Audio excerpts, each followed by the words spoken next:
প্রিয়জনের সঙ্গে ঈদ করতে বাড়ির পথে ছুটছেন রাজধানীবাসী। এতে সকাল থেকেই ভিড় বাড়ছে টার্মিনালগুলোতে। ঈদের ছুটি কাটাতে সড়ক, রেল ও নৌপথে ঘরমুখী মানুষের ঢল। পথে পথে উৎসবের আমেজ।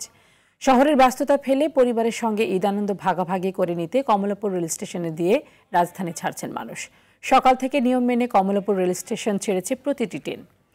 গত কয়েকদিনের তুলনায় সড়কে যাত্রী চাপ বাড়লেও নেই দৃশ্যমান ভিড়। অলস সময় কাটাচ্ছেন কাউন্টারগুলোর কর্মীরা।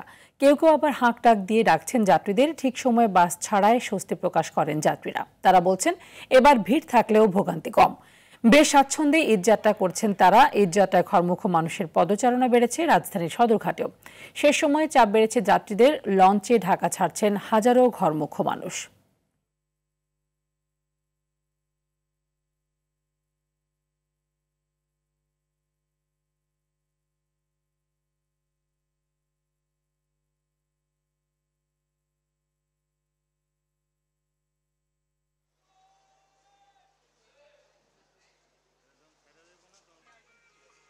ট্রেনের সাথে একটি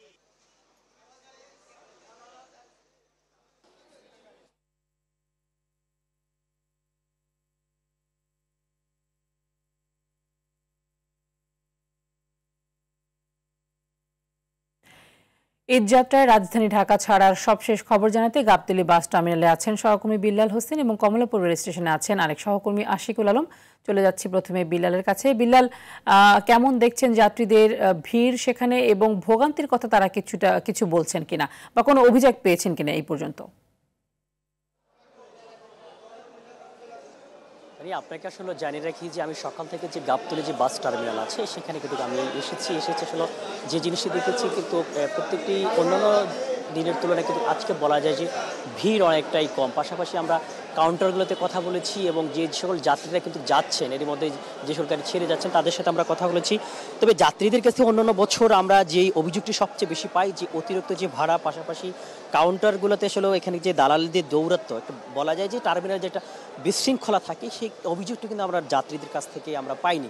আমরা বেশ কয়েকজন যাত্রীর সাথে কথা বলেছি, তারা যেটি বলছেন যে যে নির্ধারিত ভাড়া যারা তারা ঈদের আগে যে ভাড়ায় তারা যেতেন একই ভাড়ায় কিন্তু তারা এবারও কিন্তু যাচ্ছেন। বলা যায় যে অতিরিক্ত কোনো ভাড়া নিচ্ছে না। তবে কেউ কেউ অভিযোগ করেছেন 50 টাকা কোনো গাড়িতে বেশি ভাড়া নেওয়া হচ্ছে। আমরা পাশাপাশি এখানকার যে কাউন্টারের যেই মালিকগুলো রয়েছেন আমরা কাউন্টার কর্তৃপক্ষের সাথে কথা বলেছি। তারা যেটি বলছেন যে তুলনামূলকভাবে যাত্রীদের অনেক চাপ কম হলেও এবার কিন্তু এই কাউন্টারে কিন্তু যে দালালদের দৌরাত্ম্য, পাশাপাশি যে চাঁদাবাজ যে যারা থাকে অন্যান্য বছর ঈদকে কেন্দ্র করে যে চাঁদাবাজির একটি হয় সেটি উদ্যোগ নেই। তারা বলছেন যে কাউন্টারের যে সার্বিক ব্যবস্থাপনা এবার সরকারের পক্ষ থেকে যে ব্যবস্থাপনা নেওয়া হচ্ছে, পাশাপাশি আইন শৃঙ্খলা বাহিনী যেখানে তৎপরতা, এই আমরা জানি যে গাবতলী যে টার্মিনাল থেকে যখন বাসগুলো যখন বের হয়ে যায় তখন একটা যানজটের তৈরি হয়।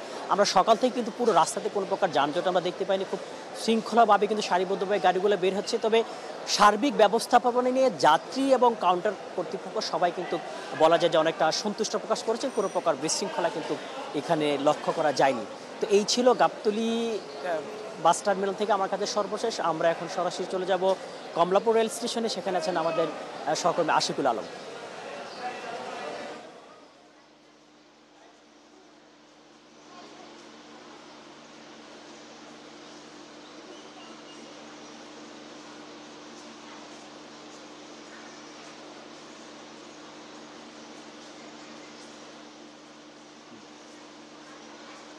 বিলাল, ধন্যবাদ আপনাকে। আপনি যেমনটা বলছিলেন বাস যাত্রীদের কথা, যারা ঈদে ঘরমুখো মানুষ যারা ঢাকা ছাড়ছেন তাদের কথা, তাদের স্বস্তির কথা, ঠিক তেমনি কমলাপুর রেলওয়ে স্টেশনে কিন্তু আমরা দেখেছি যে সকাল থেকে যে কটি ট্রেনই ছেড়েছে সবগুলো ট্রেনই সময় মতো ছেড়েছে এবং যাত্রীরা কিন্তু অনেকটাই স্বস্তিতে আছেন। তারা যেমনটা বলছিলেন যে আগে যতটা বেশি তারা বিভিন্ন হ্যাসেলের শিকার হয়েছেন এখানে কিন্তু তেমনটা এখন হচ্ছে না। আমরা দেখেছি যে প্রতিটি প্ল্যাটফর্মে ঠিক নির্ধারিত সময়ের আগেই ট্রেন প্ল্যাটফর্মে আসছেন এবং যাত্রীরা কিন্তু খুব স্বাচ্ছন্দ্যেই তারা ট্রেনে ভ্রমণের জন্য তাদের আসনে বসতে পারছেন।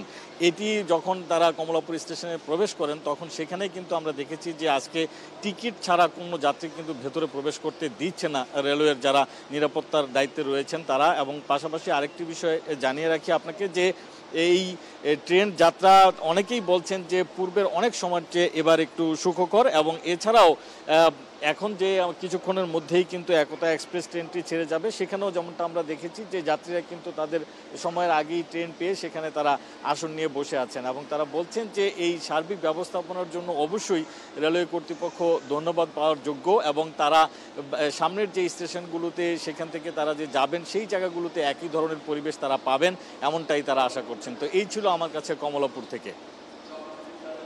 আপনাদের দুজনকেই ধন্যবাদ।